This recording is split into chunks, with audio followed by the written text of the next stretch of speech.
Amsterdamda hər kəsin sığındığı bir yer var. Xalq kitabxanası. Bu kitabxana təkcə oxumaq üçün deyil, yaşamaq, nəfəs almaq və ilhamlanmaq üçündür. 7 mərtəbəli bu nəhəng məkanda minlərlə kitab, jurnallar, qəzet, elektron resurslar, hətta film arxivi də yerləşir. Uşaqlar üçün rəngarəng oyun və oxu zalları, tələbələr üçün geniş və sakit oxu masaları, yaradıcılar üçün isə multimedia studiyaları mövcuddur. Sərgilər təşkil olunur, müəllif görüşləri keçirilir və müxtəlif dillərdə tədbirlər baş tutur. Əgər işləmək istəyirsənsə, sürətli Wi-Fi, elektrik rozetkaları və səssiz zonalar səni gözləyir.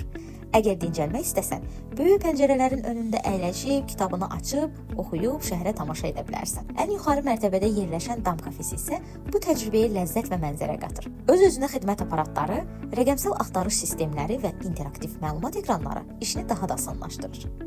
Bura sadəcə bir kitabxana deyil. Bura bilik, mədəniyyət və ruhun sakitliyini bir araya gətirən canlı bir məkandır. Həm də bu kitabxana tamamilə hər kəs üçün ödənişsizdir. Əgər Amsterdama səfər etsən, bu möhtəşəm kitabxananı ziyarət etməyi mütləq planların arasına daxil edə bilərsən.